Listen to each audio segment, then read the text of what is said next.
Mesdames, Messieurs, bienvenue, nouvelle édition de l'Égypte à la une. À quelques heures de la cérémonie d'investiture du président Abdel Fattah el-Sisi qui devra avoir lieu demain, la nouvelle capitale fait peau neuve. Cette cérémonie est considérée comme une inauguration officielle de la nouvelle capitale administrative.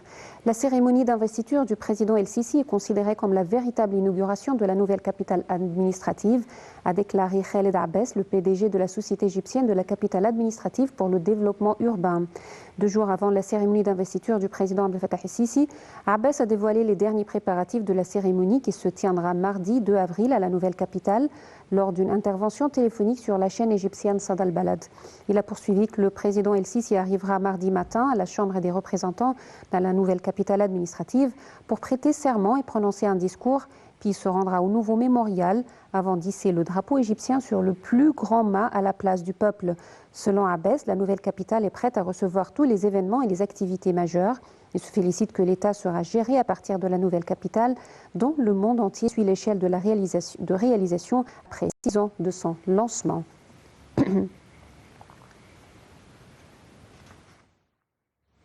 Parmi les grandes réalisations accomplies sous la direction de son Excellence, le président Abdel Fattah el-Sisi, la nouvelle capitale administrative. Sur une superficie de 730 km², le projet de la nouvelle capitale administrative a été lancé en 2017.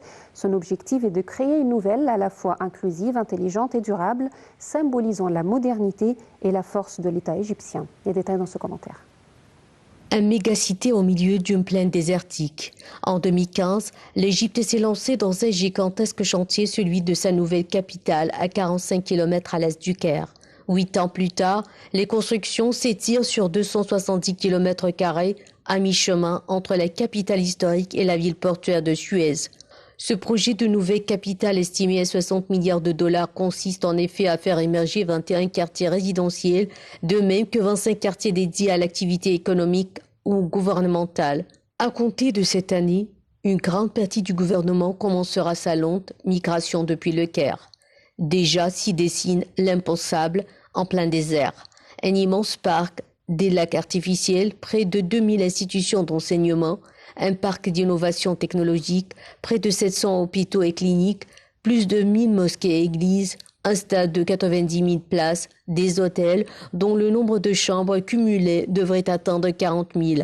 S'y ajoute une infrastructure ultramoderne, des fermes solaires, une ligne de train électrique pour rejoindre le Caire ainsi qu'un nouvel aéroport international. À la base du projet, l'impératif de décongestionner la capitale actuelle. Avec plus de 21 millions d'habitants, le Caire concentre en effet un 5e de la population égyptienne, elle-même en croissance de plus d'1 million de personnes chaque année. L'armée égyptienne prend le contrôle du projet et dès 2016, c'est la Chine qui émerge comme le partenaire favori de l'Égypte. En 2 ans, la China State Construction Engineering Corporation signe en effet 2 accords successifs. Le premier porte sur la construction des immeubles et des agences ministérielles ainsi que du bureau du président, sans compter le complexe du Parlement et un centre de convention et d'exposition. Le deuxième contrat voit la totalité du lot du quartier d'affaires central tomber dans l'escarcelle de la société chinoise. Un ensemble composé de 20 immeubles de bureaux au total, de 5 immeubles d'appartements, de 2 hôtels de luxe et surtout de la fameuse tour iconique de 385,8 mètres, la plus haute d'Afrique. À bien des égards, la nouvelle capitale entend dépasser le Caire. C'est ainsi que le projet de l'aéroport prévoit la capacité de traiter 300 passagers par l'heure. Il s'étendra sur 5000 mètres carrés avec 45 immeubles de service, une tour de contrôle de 50 mètres de hauteur et une piste de 3,650 mètres adaptée aux gros transporteurs. Autre exemple, un nouveau musée archéologique s'étendant sur 8500 mètres carrés avec son hall d'exposition centrale et ses multiples galeries. Ou encore le quartier des arts et de la culture qui offrira un opéra d'une capacité de plus de 2000 personnes, une vaste bibliothèque et un ensemble de bâtiments culturels annexes et de restaurants. Côté logement, l'ambition de la nouvelle capitale est de pouvoir héberger plusieurs millions de personnes tout en y créant au moins 2 millions d'emplois. L'été dernier, les autorités égyptiennes annonçaient que 90% des 10 premiers quartiers résidentiels étaient finalisés. Pour faciliter son accessibilité, la nouvelle capitale doit être prochainement reliée au Caire par un monorail d'environ 35 km. Il s'agit de 70 trains Alstom Innovia prévus pour transporter 45 000 passagers par heure en assurant une liaison en 1 heure. Le consortium constitué par Alstom et Orascom Construction, qui a remporté ce contrat de 2,7 milliards de dollars en 2019, doit assurer les opérations et la maintenance du monorail pendant 30 ans. Ce n'est pas le seul domaine où l'expertise internationale a été recherchée. Siemens a remporté un contrat pour établir une plateforme assurant la supervision du réseau électrique. L'Égypte veut aussi faire de la nouvelle capitale une Smart City, une cité verte où les paiements sans contact sont de rigueur. La société Atos travaille ainsi avec les autorités égyptiennes pour gérer des infrastructures intelligentes pour les communications et les centres de données. En ce qui concerne la sécurité, elle sera entre autres assurée par un réseau de 6000 caméras avec un système de surveillance perfectionné développé par la société américaine Honeywell. Enfin, Schneider Electric intervient dans le domaine de l'énergie propre et a déjà équipé les toits des immeubles publics de panneaux solaires. L'objectif est de généraliser ce chantier d'énergie renouvelable à toute la nouvelle métropole par le biais d'un gigantesque appel d'offres portant sur 1 million de mètres carrés. Les femmes vivent leur âge d'or depuis l'arrivée au pouvoir du président El-Sisi en 2014, date à laquelle le président a placé les droits des femmes et leur autonomisation dans divers domaines au sommet de ses préoccupations. Ces dernières années, les femmes ont acquis de nombreuses avancées sociales, politiques et économiques dans la mesure où les lois ont été promulguées et que des stratégies, des programmes ont été élaborés pour servir les problèmes des femmes. Tout de suite, plus de détails dans ce commentaire. La stratégie nationale 2030 pour l'autonomisation des femmes a été lancée par le président Abdel Fattah al-Sisi en 2017, selon la stratégie des objectifs de développement durable fixée par les Nations Unies à la stratégie de développement durable Vision de l'Égypte 2030. Cette stratégie est basée sur le fait que les femmes deviennent un acteur majeur dans la réalisation du développement durable dans un pays qui leur garantit tous leurs droits stipulés dans la Constitution. Le Conseil national a également identifié les mécanismes de suivi de la mise en œuvre de la stratégie nationale pour l'autonomisation des femmes, le suivi périodique de la stratégie au niveau du Conseil des ministres et du Conseil des gouverneurs tous les 3 mois et le suivi continu à travers l'Observatoire du Conseil national de la femme. La stratégie comprend 4 principes: l'autonomisation politique, de leadership des femmes, l'autonomisation économique, l'autonomisation et la protection sociale, en plus de changer les mentalités, la culture et le point de vue de la société sur les femmes. L'annonce par le président Abdel Fattah al-Sisi de l'année 2017, année de la femme égyptienne, est comme une affirmation de son appréciation pour les femmes et de leur position dans la société et de la conscience de l'État de leur rôle constructif dans le développement durable. Des femmes, pour la première fois, au poste de la sécurité nationale auprès du président de la République en 2014 et le pourcentage de ministres au sein du cabinet est passé de 6% en 2015 à 25% en 2018. Les femmes ont obtenu 25% des sièges du Parlement. Elles sont montées sur le podium judiciaire au Conseil d'État et au ministère public pour la première fois dans l'histoire de l'Égypte, où 98 femmes ont été nommées au Conseil. La femme occupe le poste de gouverneur dans le gouvernorat d'El Bahira et 7 jeunes femmes ont assumé le poste de sous-gouverneur en 2019, en plus de la prise en charge par les femmes du poste de sous-gouverneur à la Banque centrale. L'État a fait de grands efforts pour parvenir à l'autonomisation économique des femmes. Il a mis en place de nouvelles réformes législatives qui soutiennent l'autonomisation économique des femmes, telles que la nouvelle loi sur l'investissement et la nouvelle loi sur les faillites. L'État a lancé un ensemble de programmes de protection sociale équitable pour améliorer le statut des femmes et les autonomiser socialement, et a élaboré des plans et des programmes pour l'éducation des filles et les soins de santé pour les femmes. Dans le cadre de l'autonomisation sociale des femmes, l'État a soutenu les familles dépendantes des femmes et les familles les plus nécessiteuses par le biais du programme de soutien financier fourni par la Banque Nasser d'une valeur de 50 millions de livres égyptiennes, en plus de lancer une initiative nationale pour les micro-entreprises financée par le fonds Vive l'Égypte, où un montant de 250 millions de livres égyptiennes a été alloué au profit de l'initiative. L'État a fait de grands efforts pour combattre les violences contre les femmes. Ainsi, l'État a lancé en 2015 une stratégie nationale pour la protection de la femme contre toutes les formes de violence, y compris le mariage précoce et la lutte contre la traite des êtres humains et l'excision. La stratégie nationale des droits de l'homme lancée en 2021 protège les droits de la femme dans la société égyptienne étant convaincu qu'il n'est pas possible de promouvoir et de protéger les droits de l'homme sans protéger et autonomiser les droits des femmes. Et justement, les femmes en bonne santé ont plus d'accès à l'éducation, l'emploi, la participation politique, améliorant ainsi leur statut social. En conclusion, la bonne santé de la femme est un élément essentiel pour le bien-être des individus, des familles, des communautés et du développement de toute la société. Fortement conscient de cette réalité, le président Abdel Fattah el-Sisi a lancé une série d'initiatives pour promouvoir la santé de la femme égyptienne. Une initiative présidentielle pour la protection de la santé des femmes égyptiennes a été lancée en 2019 pour dépister 28 millions de femmes de plus de 18 ans dans tous les pays. Il fait partie de l'initiative 100 millions citoyens en santé qui a permis de dépister l'hépatite C chez plus de 60 millions de personnes. L'initiative consiste à envoyer des convois médicaux dans tous les gouvernorats et dans les villages pour examiner les femmes et faire des diagnostics précoces du cancer du sein. L'initiative vise à dépister le carcinome du sein à un stade précoce, à poursuivre un examen clinique et à fournir un traitement gratuit en mettant l'accent sur la santé reproductive, la planification familiale et les modes de vie sains. L'initiative comprend également une sensibilisation à la santé génétique, à la planification familiale, à un mode de vie sain, ainsi que la détection des malades non transmissibles comme le diabète et l'hypertension chez les femmes. Grâce à cette initiative, le taux d'atteinte des 3e et 4e phases a baissé de 50%. L'initiative Mère et Fœtus en santé a également permis de dépister un total de 2,39 millions de femmes depuis son lancement en mars 2020.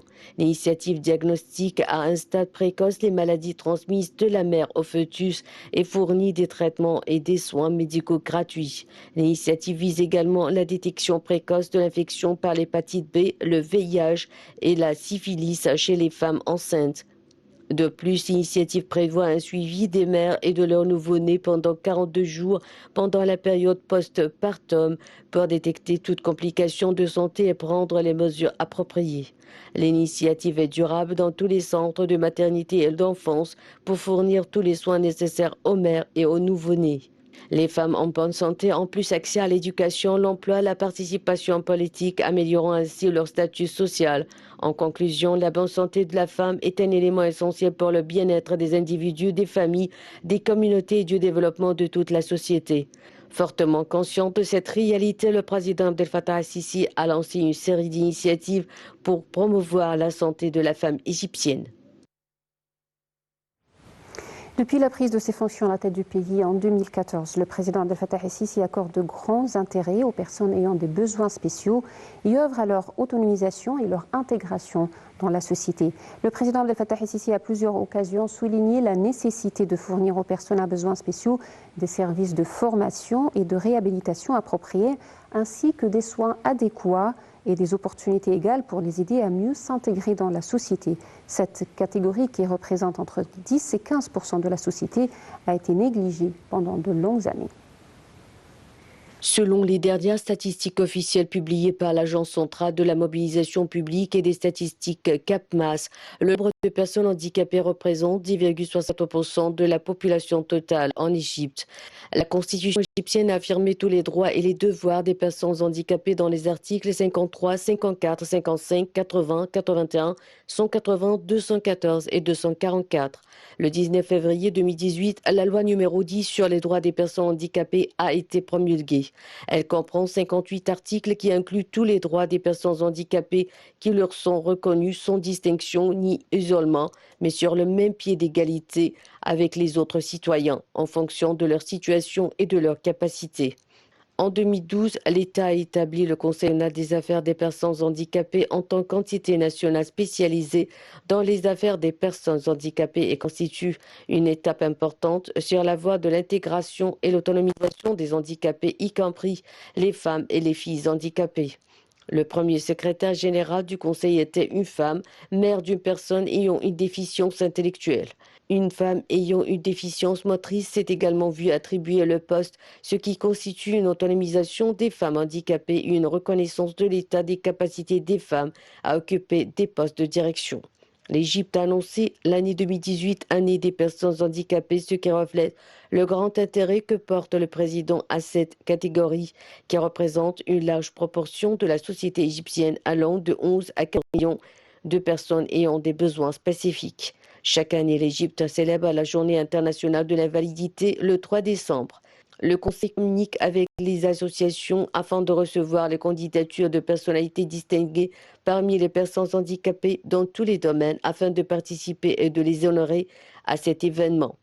Le président Abdel Fattah el-Sisi a reçu en septembre 2022 du Comité international paralympique en signe d'appréciation pour ses efforts en soutien aux personnes ayant besoin spécifiques. Le président de l'Égypte a accordé une attention particulière aux personnes en situation de handicap, étant convaincu de leur capacité et de leur potentialité. Il a ainsi souligné la nécessité de fournir des services de formation et de réhabilitation appropriés ainsi que des soins adéquats et des opportunités égales leur permettant d'y participer efficacement avec le reste de la société. L'électricité et l'énergie sont les fondements des économies avancées. Les deux secteurs ont connu un essor incomparable entre 2014 et 2023. Depuis 2014, une stratégie nationale intégrée d'un coût de 1,8 trillion de livres égyptiennes a été mise en place dans le secteur de l'électricité afin de tirer le maximum de profit des énergies renouvelables et faire de l'Égypte un hub énergétique conventionnel et renouvelable. Les détails dans ce commentaire. Les défis étaient énormes dans les secteurs de l'électricité et de l'énergie en Égypte qui ont connu un essor incomparable entre 2014 et 2023. En 2014, le déficit de la production électrique était de 6 000 MW par jour. Les investissements dans la production électrique depuis 2014 ont atteint 558 milliards de livres égyptiennes. Les investissements du réseau de transfert et de consolidation électrique s'élèvent à 165 milliards de livres égyptiennes à travers 600 projets. Le résultat est que la production électrique a connu une croissance de 100% entre 2014 et 2022. Les investissements étrangers directs dans le secteur de l'énergie et celui des énergies renouvelables ont atteint 3 milliards de dollars. La production en matière d'énergie éolienne est de 545 MW en 2014. En 2003, elle est de 1625 MW. L'énergie solaire, la production en 2014 était de 20 MW et en 2023, elle est de 1668 MW. L'État voulait augmenter la contribution des énergies renouvelables dans le mix énergétique à 42% d'ici 2030. On voulait aussi faire de l'Égypte un acteur principal dans l'industrie de l'hydrogène vert, accroître les capacités de stockage énergétique et sécuriser l'alimentation électrique des projets nationaux, sans oublier la numérisation des réseaux de distribution électrique et le démarrage de la centrale nucléaire en 2028. L'Égypte a ainsi signé plusieurs accords avec une alliance internationale pour la production d'hydrogène vert et de ses dérivés dans la zone économique du canal de Suez. Le pays cherche à devenir une plaque tournante mondiale de la production d'hydrogène vert. Le pays cherche également à réduire les émissions et à développer l'utilisation de sources d'énergie renouvelables et alternatives dans les années à venir, notamment l'hydrogène vert dans le cadre de sa stratégie nationale climatique 2050. Conformément à cette stratégie, l'Égypte vise à produire de l'hydrogène vert au coût le plus bas au monde, 10,7 $ le kilogramme, et acquérir 8% mondial de l'hydrogène vert. Parallèlement, un défi a eu lieu également dans le secteur du pétrole et du gaz. L'Égypte a adopté une nouvelle stratégie de prospection pétrolière. 496 nouvelles découvertes pétrolières ont été faites ainsi que 144 découvertes gazières dans le Sahara occidental, la Méditerranée, le Sinaï, le Delta et le golfe de Suez. Ajoutons à cela le champ gazier de Zohr, le plus grand de la région méditerranéenne avec des réserves de 30 trillions de mètres cubes de gaz. La production gazière a atteint 6,2 milliards de mètres cubes par jour. Les exportations de gaz naturel qui 2022, ce sont 8,3 milliards de dollars contre 3,9 milliards en 2023. Les exportations pétrolières se sont élevées à 18,3 milliards de dollars en 2022, 12,9 milliards de dollars en 2014. Et près d'Assouan se trouve l'un des plus grands parcs solaires du monde, Benben. Ce n'est pas un hasard, situé entre les latitudes 22 et 31,5 nord, l'Égypte est l'un des pays du globe avec le plus grand potentiel énergétique solaire. Les détails avec Dalia Kol. Au pays de l'or, près d'Assouan, le joyau du Nil, se trouve l'un des plus grands parcs solaires du monde, Benban. Ce n'est pas un hasard. Situé entre les latitudes 22 et 31,5 nord, l'Égypte est l'un des pays du globe avec le plus énergétique solaire. Benban est un village devant lequel est un parc éponyme sur une superficie de 37 km² à proximité de la route du désert entre Assouan et Le Caire. Lancé en 2018 avec la mise en service d'une première centrale photovoltaïque, ce méga projet a été intégré à la stratégie élaborée par l'autorité égyptienne des énergies nouvelles et renouvelables. Objectif: contribuer à porter à 42% la part des énergies renouvelables dans son mix électrique d'ici à 2035. À lui seul, le parc permet de réduire les émissions de CO2 de 2 millions de tonnes par an. Le parc solaire a bénéficié d'un soutien financier de la Banque africaine de développement à hauteur de 55 millions de dollars américains. En plein régime, la capacité de production du parc atteint 3,8 TWh par heure d'électricité par an. Le site comprend la construction de 34 centrales solaires d'une capacité de 50 MW chacune. En comparaison, l'énergie totale générée par le soleil équivaut à 90% de l'énergie électrique produite par le barrage d'Assoun. Pour le projet a offert jusqu'à 20 000 emplois, tandis que 6 000 permanents ont été créés par les entreprises participant à l'exploitation du parc. À Ben Ban, l'autorité égyptienne des énergies nouvelles et renouvelables a sélectionné 39 entreprises spécialisées dans la production d'énergie en leur accordant un droit d'usufruit de 25 ans. Parallèlement, le ministère égyptien de l'Éducation a accueilli favorablement une proposition du gouverneur d'Assoun visant à transformer le lycée industriel de Ben Ban en un établissement spécialisé dans l'énergie solaire. Le projet consiste à enseigner l'ensemble des métiers liés à l'énergie solaire et à l'activité des centrales électriques dans toutes leurs spécificités. À l'avenir, le parc solaire de Ben Ban est appelé à jouer un rôle central sur la carte énergétique du continent africain en tant que modèle de production d'énergie propre, qui est un des principaux enjeux de la stratégie de l'ONU dans le cadre des objectifs de développement durable.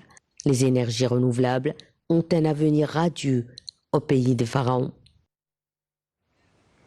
Le conseil d'administration du Fonds monétaire international, le FMI, a validé ses rapports d'étape rendant effectifs ses premiers versements à l'Égypte.